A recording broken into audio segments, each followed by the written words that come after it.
Manipur ki ahanba neuro patients ke amatangairaba specialized hospital neuro emergency trauma net multi speciality hospital singjai mathak tongtham likai da handuk chare hospital asna maruina bp stroke brain tumor lambi ki khudong thiba spinal disc prolapse spinal tumor amadi migraine chingba layengli hospital asida neuro ki layeng bar changba afaba makhal ki khusu khulai amadi machine marang kai de lei masina kokal mari lenaba tongan tonba makhal ki anaba sing ningthina layengli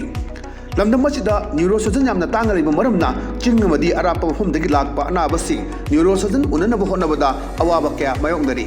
masida sunatna matam tintana anaba lainguna maram oraga kudong thiba kya su mayongdari masi punamakdagi kharado orabusu kananaba Dr. Parkinson Singh MCS Neurosurgery AIMS New Delhi na masamaki hospital asida pung kunmari leituna anaba sing layingli hospital asida ataba mamalda laying batanatana OPD general amadi ICU beds operation medicine x-ray amadi lab ka maili na basnasu ataba mamalda hangalli ngasi magdenshin biro amadi kudong saba singa silobiyo hena ko bamrol gidamak hospital asigi telephone number 7005534166 natraga 8974572154 da pau phabirak yagani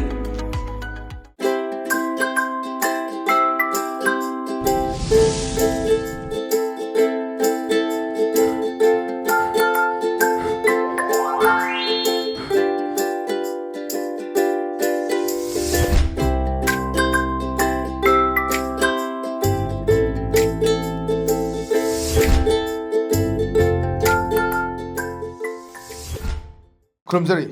electric test of cartoon mahau meng tai bidip sungwa ham tara moksari maru ngasi imphal khong pau se sing ki cartoon sing da cartoonist na kari haining ni ba kari funong ni ba kari wakhal khalan ni ba do miam da sanong thamjage am lokhatage Shanghai Express ki onthok pani da ba cartoon sing biam phajaba kala kana mang ki view PM manbom ga ICM manbom ga Prime Minister manbom ga Home Minister manbom ma leire nation wa ta na bisni adaida Prime Minister man basna harak pani kay hagina nongmei ki land ki kok ki land hena kana bani Manipur gi loire akhoi gi lang da thure nang phutok bangam la roina yam phata poni mai je nongmei gi land gi kok ki land hena lu bani na ana haira duna nongmei gi land gi kok ki land hena kana bani Manipur gi loire akhoi gi lang da thure nang thok bangam la roina ada amasina khume modi akhoi gi amisa man basina Home Minister mamse Somgi koksidi mama sokuni dagi heliye adubu mathangi bota Manipurda thamban satba ngamdoribra yam phajo wang ni haji hangnare singse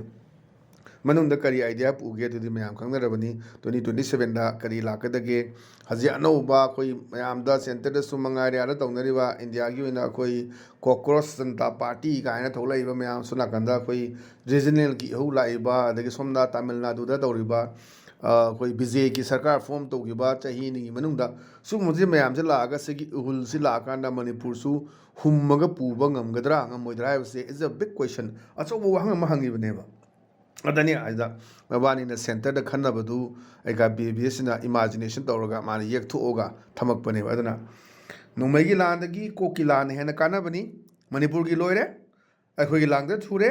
नाथोपा ngamlaroina Hajik macet tau racing sih Manipur da khunda dari ba major community ma'am sih amaga nungsina handi ga amaga unna ba yate sih lambi thingjana dana mai mapa thingjana dana mi phana dana hatok ngadana ji exchange dong dana taru umathi ba khangri tra mai ma thadok ge tor mi thadok ba yaro na irang horok tana leiri sini Manipur sih development da kadom da पुदोइनो से अचमम नवम लेगा सी जो कोई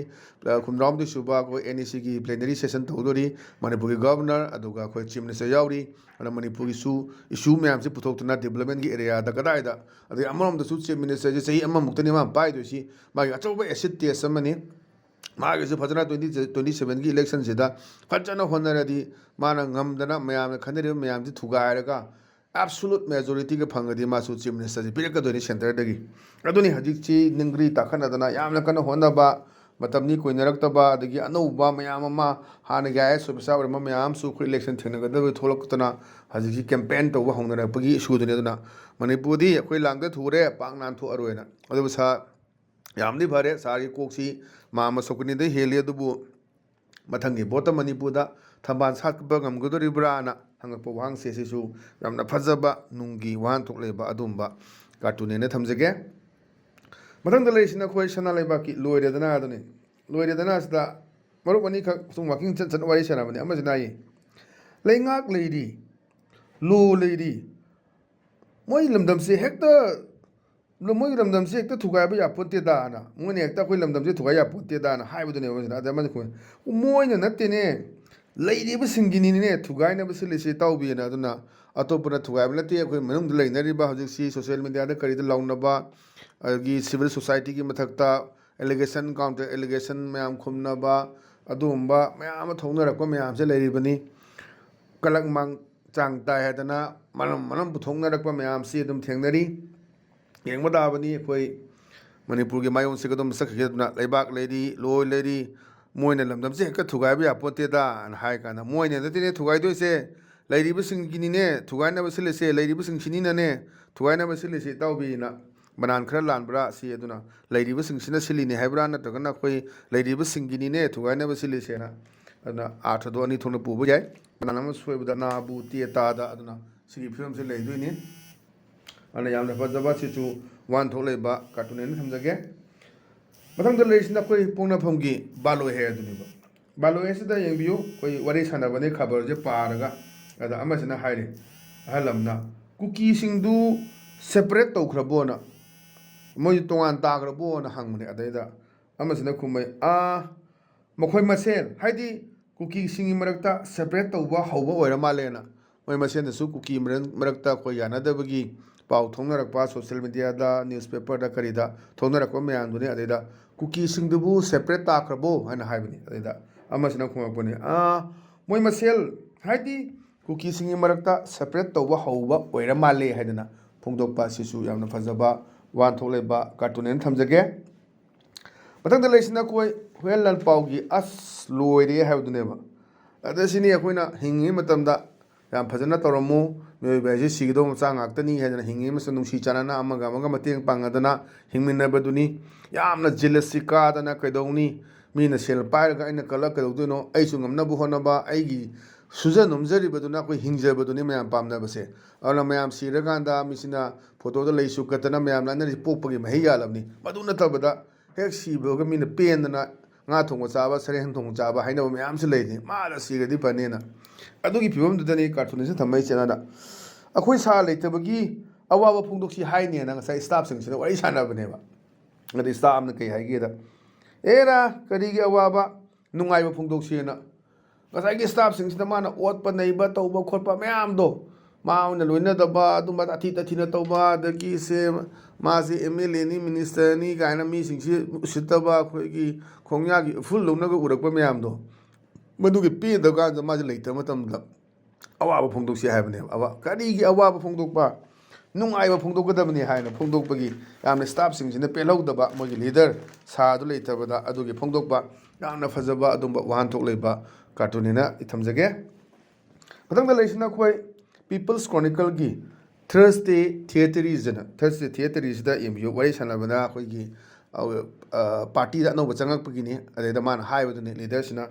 see young view many youths have been inspired and joined our party naha mayama khoi parties da inspired to na pam na khoi join to rei no matter what others atai na haina ba no matter what others have to say atai na kari kana ngna kaim kana de na one must appreciate akhoi de moje adum appreciate to da haji party amadagi chuonga amade auction ba mana changwa party to di sunga ka da bani pungchai chai bani haiba leiba su mayam je loin thengnari aduna haji election mayam loksala pagal loina na adum chongthok chongchen jum torokini khuna haina bado all wine in new bottle na bottle du dang sinba wine du di chap mana ba aduni leiba mayam tongdari mayam sing se khoi ana ngasai gi ras nti je tongdari ba election gi kari gi tongdari sing se adu handak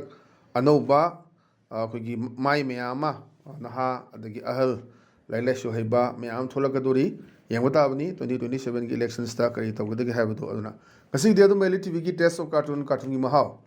matang asoi election jare meng tabiri wasingbo amukana khuram jabaga loina na kanyane bya thang jari pinebiris